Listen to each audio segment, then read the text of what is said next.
Hello बच्चों, कैसे हैं आप सब लोग। कैसा रहा आपका रक्षाबंधन। आई होप कि आपने बहुत इंजॉय करा हो। Right, on this day I wish you all the best and all the good health and happiness in this world. Right, अब आप सोच रहे होंगे कि मैं ऐसा क्यों पूछ रही हूँ। तो ऐसा इसलिए पूछ रही हूँ क्योंकि this video is being shot on the day of the Rakshabandhan. I don't know आप तक कब पहुंचेगी, लेकिन it has been shot on the day of Rakshabandhan. Alright, so now let's start with our next chapter, which is basically the first chapter of your organic chemistry as far as your organic chemistry is concerned. Coordination compound के साथ आपका inorganic का portion is completed, right? So we have to start with organic chemistry. इसमें जो सबसे पहला chapter है, that is haloalkanes and heroines, जिसको आप लोग alkyl और aryl halides भी बोल सकते हैं, alright? अब जब भी हम organic पढ़ेंगे तो आपको कुछ चीजों का ध्यान रखना है। पहली चीज कि इसमें बेसिकली आपको कंपाउंड्स की प्रिपरेशन और प्रॉपर्टीज वो इंपॉर्टेंट होती है। So you must know the preparations and properties, तभी आप इसके क्वेश्चन सॉल्व कर पाएंगे। Right, so let's start with the first chapter of organic chemistry and let's start with the first lecture of the organic chemistry, which is basically haloalkanes and heroines, and today we will be talking about preparation of alkyl halides. Alright, सबसे पहले हम alkyl halides उठा रहे हैं and I am directly starting with the preparation because I am assuming कि आपने class 11th में already nomenclature पढ़ लिया है एल्काइल और एराइल हैलाइड्स का।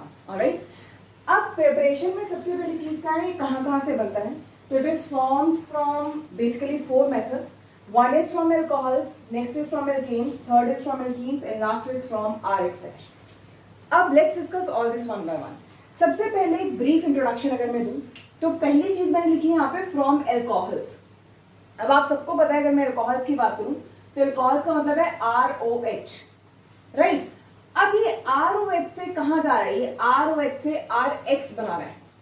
तो आप बहुत इजीली ये चीज देख सकते हैं कि अगर ये ROH से RX बना रहा है, दिस क्लियरली मींस व्हाट, कि यहाँ पे जो मेरा OH नेगेटिव है वो रिप्लेस हो रहा है।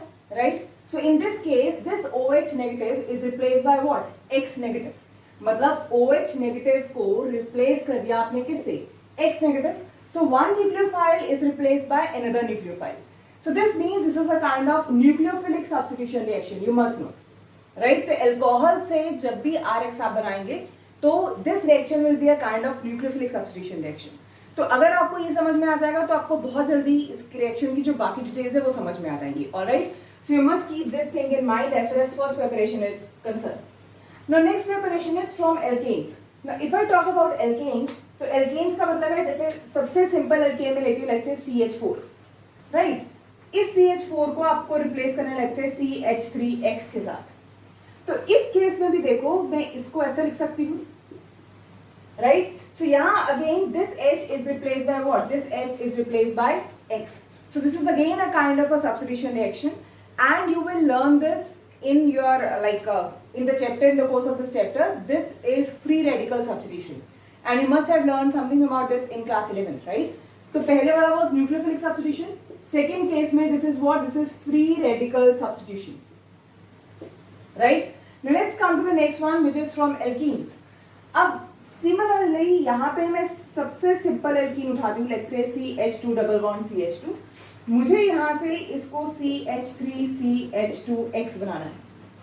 Now you can very well see कि जो मेरी unsaturation थी यहाँ पे वो खत्म हो गई है। Right, so this is a kind of addition reaction. ये कौन सा रिएक्शन होगा, this will be addition reaction and we learn it eventually कि ये कौन सा एडिशन रिएक्शन है। तो फिलहाल के लिए आप सिर्फ याद रखिएगा in this case this is what, this is addition reaction. Next है फ्रॉम अदर RX डैश, मतलब सेम RX डैश से आप RX पे जा रहे हैं। In the same manner X dash is replaced by X, so this is again a nucleophilic substitution reaction. Is it okay? So these were the different method जिससे आप बना सकते हैं। इसका ब्रीफ मैंने आपको दे दिया है। Now we have to discuss all these preparations one by one. Let's discuss first preparation in detail, that is from alcohols. तो जो सबसे पहली preparation है वो alcohol से है, that is from ROH. अब खुद सोचो अगर मैं ROH से RX बनाने की कोशिश करूं तो what are the different ways which are possible? Let me tell you this. जैसे अगर मान लीजिए मेरे पास ROH है, okay, let me write it. इस ROH से बहुत तरीके से RX बन सकता है। कैसे? अगर मैं इसमें HX डाल दूं, it can be HCl, it can be HBr, कुछ भी, और अगर मैं इसमें PCl3 डाल दूं, okay, let's make it generalize, इसको जनरलाइज कर देते हैं px3, यहाँ पे अगर मैं इसमें px5 डाल दूं और लेट्स से अगर मैं इसमें SOCl2 डाल दूं तो मेरे पास क्या बनेगा, ध्यान से देखिए। मैंने आपको बोला this is a kind of a nucleophilic substitution reaction. So nucleophilic substitution का मतलब है कि one nucleophile has to be replaced by another nucleophile. तो यहाँ पे एक न्यूक्लियोफाइल कौन है, OH negative, and this has to be replaced by X negative. तो आप प्रेडिक्ट कर सकते हैं यहाँ पे प्रोडक्ट क्या बनेगा, this will B RX plus water, right, such that अगर यहाँ HCl होगा तो RCl बन जाएगा, HBr होगा तो RBr बन जाएगा, and so on, right. And this reaction generally takes place in the presence of anhydrous ZnCl2. Alright. Next है ROH plus PX3. सेम वही स्टोरी है कि RX तो बनेगा ही बनेगा, प्लस इसमें साथ में बनता है H3PO3। क्योंकि मैं इसको जनरलाइजेशन फॉर्म में लिख रही हूँ इसलिए मैं इसको बैलेंस नहीं कर रही। अगर आप इसको बैलेंस करेंगे तो यहाँ पे 3 आ जाएगा, right. So 3 ROH plus PX3 will give you 3 RX plus H3PO3. This will be the like final reaction. Alright. Next is with px5, same story है, it will give you Rx plus POX3 plus HX, right? This will be the whole reaction. Next is ROH plus SOCl2, so this gives you RCl plus SO2 plus HCl. तो ये 3-4 different reactions हैं जिससे आप Rx obtain कर सकते हो from ROH।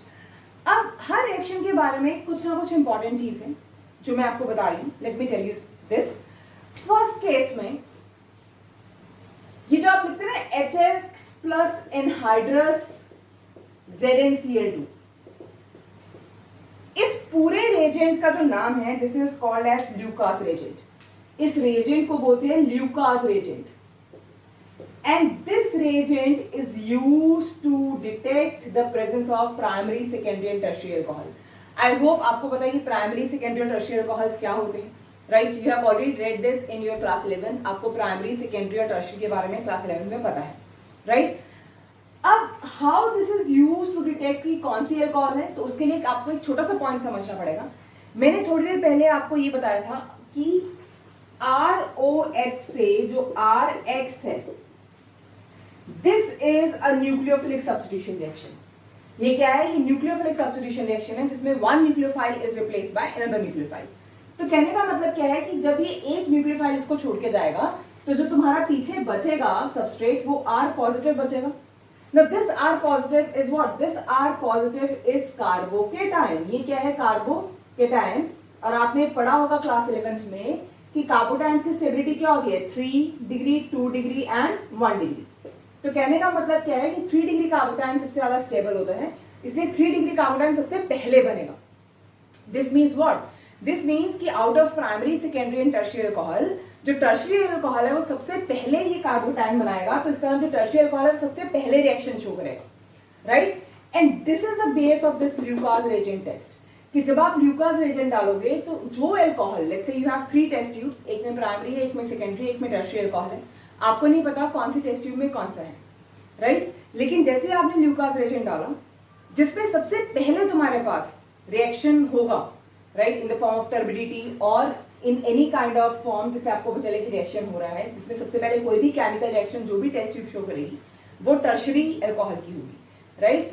सो ये आपसे कई बार वाइवा में भी पूछ लिया जाता है कि what is Lucas reagent and या what is a method by which you can detect primary, secondary and tertiary alcohols. तो you must know this is by Lucas reagent, जिसमें आप HX और एनहाइड्रस ZnCl2 लेते हैं और इसमें सबसे पहले रिएक्शन देगा वो टर्शियरी अल्कोहल देगा। उसका रीजन क्या है, this is a nucleophilic substitution reaction, तो जो सबसे स्टेबल कार्बोटाइन होगा सबसे पहले बनेगा, right. This is the first thing which is important about this. इन दोनों के बारे में एज सच कोई बहुत ज्यादा इंपॉर्टेंट चीज नहीं है, तो only point is you must no कि इसमें बाय प्रोडक्ट्स क्या बनेंगे। अब यहां आ जाइए, जब मैं ROH का रिएक्शन SOCl2 से करती हूँ तो SOCl2 के साथ पहली चीज जो रिएक्शन है इसमें इंपॉर्टेंट चीज क्या है कि this method is called as Darzens method. इस मेथड को क्या बोलते हैं हम, Darzens method, and this is the most preferable method to prepare RCl। Now why this is the most preferable method, उसका रीजन ये है कि इसके जो दोनों बाय प्रोडक्ट्स हैं वो गैसियस हैं, राइट। तो तुमने कुछ नहीं करना, तुमने अल्कोहल में सिर्फ SOCl2 डालना है, क्योंकि ये दोनों बाय प्रोडक्ट्स गैसियस है तो ये अपने आप उड़ जाएंगे, राइट। तो पीछे तुम्हारे पास सिर्फ वही बचेगा जो तुम्हारा डिजायर प्रोडक्ट होगा, जबकि बाकी सब केसेस में आपको जो प्रोडक्ट है वो सेपरेट करना पड़ेगा। इस केस में ऐसा कुछ नहीं है, इस केस में you will get only the desired product and that is why this is the most preferable method, right. And this method has a special name, this is called as Dalton's method, ठीक है। तो सबसे पहला जो आपने method पढ़ा that is from alcohols. Alcohols में ये 3-4 इंपॉर्टेंट चीजें थी विच यू मस्ट नो। अब आपको ये पता होना चाहिए कि ये जो है this is a kind of a nucleophilic substitution reaction, और इसमें जो एल्कोहल्स का ऑर्डर ऑफ रिएक्टिविटी है दिस इज 3-2-1। बहुत बार आपसे ऑब्जेक्टिव क्वेश्चन की फॉर्म में भी पूछ लिया जाता है और सब्जेक्टिव की फॉर्म में भी पूछा जाता है, right. So the order is 3-2-1 which is on the basis of stability of carbocation. और एक चीज और, इस मेथड से हम सिर्फ और सिर्फ एल्काइल हैलाइड को प्रिपेयर कर सकते हैं। We can not prepare aryl halide from this method. क्यों नहीं कर सकते, ये हम एराइल हैलाइड्स वाले टॉपिक में करेंगे, ऑलराइट। तो आपको याद रखना है this method is only for alkyl halides. So this is first case जिसमें आपने एल्कोहल को यूज करके RX बनाया। Now let's get to the second preparation which is from alkanes. So next is from alkanes. अब इसमें मैं आपको different examples लेके समझाती हूँ क्योंकि इसमें कुछ चीजें हैं जो बहुत समझने वाली। सबसे पहले अगर मैं बात करूँ CH4 plus let's say X2 where X stands for halogen. In the presence of sunlight this gives you CH3X plus HX.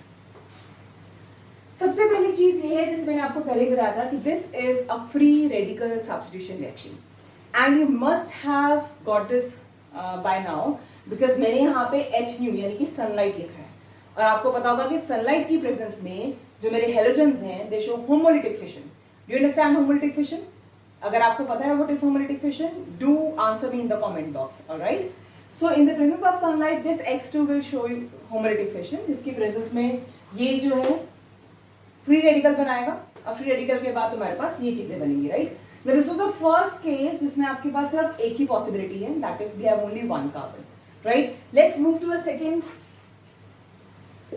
Example जिसमें मैंने एक कार्बन बढ़ा दिया है same in the presence of halogen and in the presence of sunlight. Now you can very well see कि यहां जो मैंने दो CH3 लिए हैं बोथ दीज आर सिमेट्रिकल, ये दोनों सेम है, दे आर सिमेट्रिकल, दोनों में कोई फर्क नहीं है। So you can replace any of the hydrogen with halogen. आप याद रखिएगा I am talking about mono substitution right now. अभी मैं सिर्फ और सिर्फ मोनो सब्स्टिट्यूशन की बात कर रही हूँ। I am not talking about di substitution और ट्राई सब्स्टिट्यूशन। दिस मीन्स आपको सिर्फ और सिर्फ एक ही हाइड्रोजन को रिप्लेस करना है with the halogen, alright. So I can replace either this hydrogen with halogen और आई कैन रिप्लेस दिस, आप जो मर्जी रिप्लेस कर दीजिएगा। For now I am replacing this with this, let's say X plus HX. That is only possibility. There is no other possibility जिसमें तुम्हारे पास कहीं भी कोई और possibility हो सके, right? और कोई ऑप्शन ही नहीं है तुम्हारे पास। अब let's move to the propane molecule. अब अगर मैं प्रोपेन की बात करूं with X2 in the presence of sunlight. Now can you guess कि यहाँ पे कितने probable तुम्हारे पास products बन सकते हैं, right? You can very well see कि जो मेरे पास ये CH3 और ये CH3 हैं, they are exactly of the same type and these are methyl groups. But ये जो मेरा CH2 है, this is not methyl, this is methylene group, right? So इसका मतलब मेरा ये कार्बन एंड ये carbon are exactly the same, लेकिन ये वाला carbon is not the same, right? इसका मतलब यहाँ पे सिर्फ एक प्रोडक्ट नहीं बनेगा, it can have more than one probability, right? तो प्रोडक्ट्स क्या बनेंगे? एक प्रोडक्ट बनेगा CH3 CH2 CH2X, दूसरा प्रोडक्ट बनेगा CH3 CHX CH3 plus obviously HXO बनेगा ही बनेगा, राइट। इसको मैंने बैलेंस नहीं करा, अगर मैं इसको बैलेंस करूंगी तो यहाँ पे 2 आ जाएगा, राइट। अब जो इंपॉर्टेंट चीज है वो यहाँ पे है कि बहुत बार बच्चे मेरे से पूछते हैं कि मैडम हमें कैसे पता चलेगा कि कितने प्रोडक्ट्स बनेंगे। कोई दिक्कत नहीं है, अगर आप स्ट्रक्चर को देख के नहीं मेकआउट कर पा रहे कि कितने बनेंगे तो आपको जितनी पॉसिबिलिटीज लगती है आप उतनी पॉसिबिलिटीज बना दीजिए।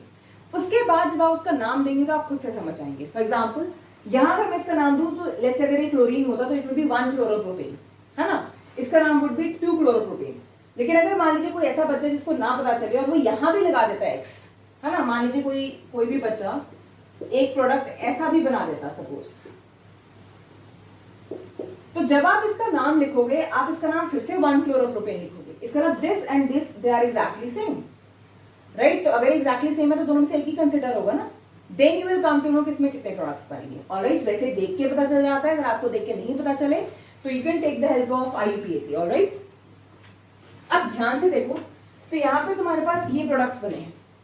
अब यहाँ एक बहुत इंपॉर्टेंट चीज आती है जो मुझे आपसे डिस्कस करनी है, वो ये कि ये जो हेलोजन है इसके बेसिस पे ये प्रोडक्ट्स वेरी करते हैं कैसे। देखो, नॉर्मली आप लोगों ने क्लास 11th में पढ़ा है कि जो रेडिकल्स होते हैं उनकी स्टेबिलिटी का ऑर्डर होता है which is same as that of carbocation, that is they are 3 to 1, right. This is order of stability of the radicals कि सबसे ज्यादा स्टेबल टर्शियरी रेडिकल होता है, followed by secondary radical, followed by primary radical. तो अगर आपसे ये पूछा जाए कि इन दोनों में से which would have been the major product या which would be the major product, तो उस हिसाब से देखा जाए तो ये वाला जो प्रोडक्ट है मेरा, this has to be major product. Why? क्योंकि ये सेकेंडरी रेडिकल है। You can very well see this carbon is surrounded by 2 other carbons, so this is secondary radical, जबकि इस केस में this carbon is surrounded by carbon only from one side, so this is going to be what? This is going to be primary radical. So ये मेरा जो product होना चाहिए था ये माइनर होना चाहिए था, राइट। आई होप आप ये चीज समझ रही हो कि एक सेकेंडरी है और एक प्राइमरी है। तो यहाँ पे this has to be the major product and this has to be what? This has to be the minor product. Alright, अब अगर ये केस है तो ये case is in accordance with this order of stability of free radicals, right, जो कि ये indicate करता है। अब इंपॉर्टेंट पॉइंट क्या है यहाँ पे कि अगर यहाँ पे जो X है, अगर X2 जो है वो Br2 है, ब्रोमीन है, तो बिल्कुल सही है। उस केस में जो सेकेंडरी है वही मेजर होता है और जो प्राइमरी है वो माइनर होता है, राइट। इनफैक्ट इसमें इतना डिफरेंस होता है कि ये अप्रोक्सीमेटली 98-99% बन जाता है और ये हार्डली 1-2% ही बनता है, राइट। लेकिन अगर तुम्हारा X2 क्लोरीन है, उस केस में ये ऑपोजिट हो जाता है। उस केस में इट हैज बीन ऑब्जर्व्ड कि क्लोरीन के साथ ये जो प्राइमरी वाला है ये बिकम्स मेजर प्रोडक्ट, मतलब इसका अमाउंट ज्यादा बनता है। Major product means this is found in more ratio और you can say more percentage और मोर अमाउंट। अब सवाल ये है ऐसा क्यों, व्हाई सो? देखो, ब्रोमीन के साथ जो है वो तुम एक्सप्लेन कर सकते हो कि that is on the basis of stability of radicals, but what about chlorine? Chlorine में ऐसा क्या हो गया कि ये ऑपोजिट हो गया, राइट। तो इसके लिए आपको एक छोटा सा प्रिंसिपल समझना पड़ेगा which is very important, that is reactivity selectivity principle. Reactivity selectivity principle. Now what is this reactivity selectivity principle? ये प्रिंसिपल ये कहता है कि रिएक्टिविटी और सेलेक्टिविटी इनवर्सली प्रोपोर्शनल है, that is in short more reactive the species is, less selective it will be and vice versa. अब इसका मैं एक बहुत कॉमन एग्जांपल देती हूँ।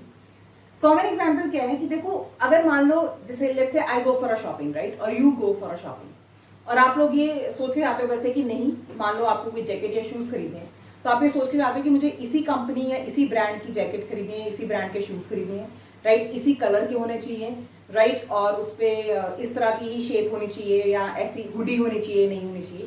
तो आप बहुत सारी स्पेसिफिकेशंस लेके जाते हैं, राइट। तो इसका मतलब you are very selective about it.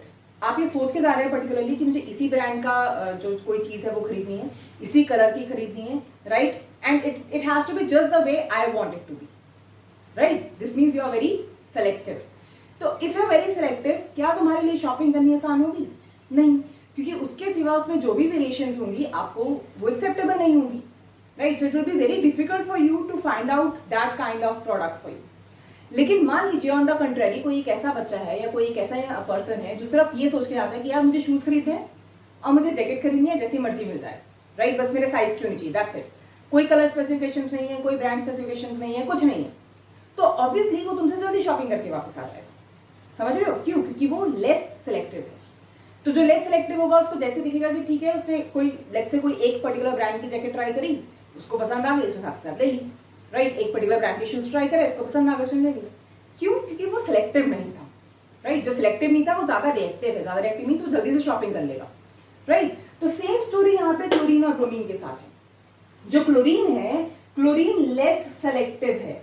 Less selective का मतलब है उसको रिएक्ट करना है, उसको स्टेबिलिटी से कोई मतलब नहीं है, उसको बस कोई हाइड्रोजन चाहिए, जो मर्जी हाइड्रोजन मिल जाए उसको रिप्लेस करके खुद लग जाएगा, राइट। तो क्लोरीन के साथ ऐसा कोई इश्यू नहीं है कि मुझे स्टेबल वाले पे ही लगना है, जबकि ब्रोमीन तुम्हारी तरह क्या है, ब्रोमीन सेलेक्टिव है। ब्रोमीन कहता है कि मुझे रिएक्शन सिर्फ स्टेबल वाले के साथ ही शो करना है, राइट। तो इसका मतलब जो मेरा ब्रोमीन है वो जो ज्यादा स्टेबल पोजीशन होगी वो ढूंढेगा।